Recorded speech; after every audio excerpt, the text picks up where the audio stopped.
ہمارے مذہب کے لوگ 3 جانوں کو رحمان کا عبادت کرتے ہیں، باپ، بیٹا اور روح القدس۔ دراصل عیسیٰ مسیح جب دنیا میں تشریف لائے تو خدا ان کے عظیم جھوٹ کیے ہوئے تھے اور انہوں نے اپنے بندوں کے اندر تبلیغ بھی کی، لیکن کچھ لوگ ان کی چال کے دشمن بن گئے اور انہیں صلیب پر لٹکا دیا۔ جس وقت انہیں صلیب پر لٹکایا گیا اس سے کچھ دیر پہلے خدا ان کے اندر سے نکل گیا تھا اور وہ اکیلا ہو گئے تھے اور انہیں موت آ گئی تھی۔ فیضی صاحب، جی حضور، ان کی اس بات کو نوٹ کیا جائے۔ جی شہنشاہ، آپ ہمیں بتائیے کہ آپ کے مذہب میں کس کی پوجا کی جاتی ہے اور کیوں کی جاتی ہے؟ شہنشاہ، ہمارے گھر کے لوگ سورج کو پوجتے ہیں اور اس کی عبادت کرتے ہیں۔ اس کے خدا ہونے کی سب سے بڑی دلیل یہ ہے کہ وہ ہمیشہ سے ہے اور ہمیشہ رہے گا، اور وہ دن میں نکلتا ہے تاکہ اس کے بندے اس کی عبادت کریں، اور رات میں چھپ جاتا ہے تاکہ اس کے بندے آرام کریں۔ ہاں، آپ کی بات سمجھ میں آ رہی ہے اور آپ بھی اسے تسلیم کرتے ہیں۔ فیضی صاحب، جی حضور، ان کی اس بات کو نوٹ کیا جائے اور ہمارے وظیفے میں شامل کیا جائے۔ جی شہنشاہ، دو مسئلے پیش کرنا اجتہاد ہے۔ آپ حضرات جا سکتے ہیں شہنشاہ جے شریف، اور ہم نے بھی اجتہاد کے دو ہی ذریعے مسئلہ بھائی رکھنا ٹائم نہیں۔ چند مسائل نکالے ہیں۔ پہلا مسئلہ یہ ہے کہ شراب کی آج بہت زیادہ ضرورت ہے، اس لیے کہ شراب اگر جسم کی صحت کے لیے پی جائے تو اس کے پینے میں کوئی مذاقہ نہیں ہے۔ اور دوسرا مسئلہ یہ ہے کہ چچا اور ماموں کی لڑکی سے نکاح ناجائز ہے، اور اسی طرح 16 سال سے پہلے لڑکوں کا اور 14 سال سے پہلے لڑکیوں کا نکاح ناجائز ہے۔ حضور مستعان شہنشاہ، آپ نے جو بات کہی کہ 16 سال سے پہلے نکاح نہیں ہوں گے، یہ سراسر غلط ہے، کیونکہ امی عائشہ کا نکاح 6 سال اور رخصتی 9 سال میں ہوئی تھی۔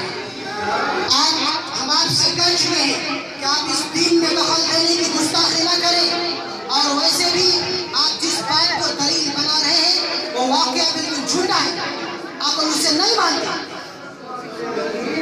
بیربل صاحب،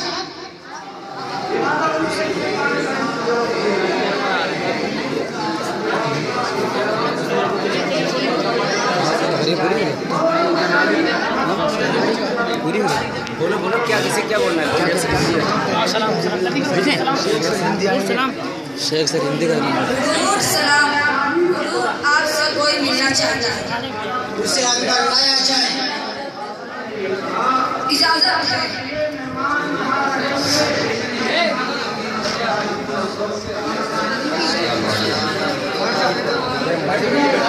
تو بیٹھ جا۔ شہنشاہ، یہ ہمارے شیخ ہیں، پنجاب سے تشریف لائے ہیں، آپ سے کچھ بات کرنا چاہتے ہیں۔ فرمائیے مولانا صاحب، کیسے آنا ہوگا؟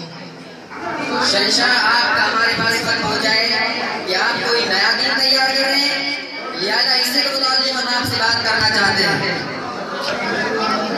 آپ کے پاس خطوط پہنچے ہیں تو بات بھی سچی ہوگی، فرمائیے کیا بات ہے؟ بھائی بہت ہی اہم رول ادا ہونے جا رہا ہے، سنجیدگی کا ماحول بنائیں۔ بیٹھے نہیں۔ شہنشاہ، آپ ایک مسلمان بادشاہ ہیں اور آپ سے پہلے آپ کے والد اور دادا بھی ملک ہندوستان پر حکومت کر چکے ہیں، جو انتہائی نیک صالح اور خدا سے ڈرنے والے لوگ تھے۔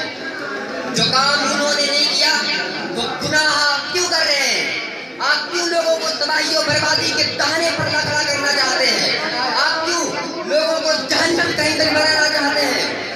اور حضور اکرم صلی اللہ تعالیٰ علیہ وسلم کے واسطے سے جو شریعت اللہ تبارک و تعالیٰ نے ہمیں دی ہے وہ آخری شریعت، آخری مذہب اور آخری دین ہے، اور قیامت تک کے انسانوں کے لیے راہ نجات اور کامیابی کا ذریعہ ہے، اور اب نہ کوئی نبی آئے گا، نہ کوئی دین آئے گا، نہ کوئی شریعت آئے گی، اور کیوں نہ ہو خود اللہ تبارک و تعالیٰ نے قرآن مقدس میں ارشاد فرما دیا کہ الیوم اکملت لکم دینکم واکملت علیکم نعمتی ورضیت لکم الاسلام دینا، کہ آج میں نے تمہارے لیے تمہارے دین کو مکمل کر دیا اور میں نے تم پر اپنی نعمت کو پورا کر دیا اور میں نے تمہارے لیے دین اسلام کو پسند کر لیا۔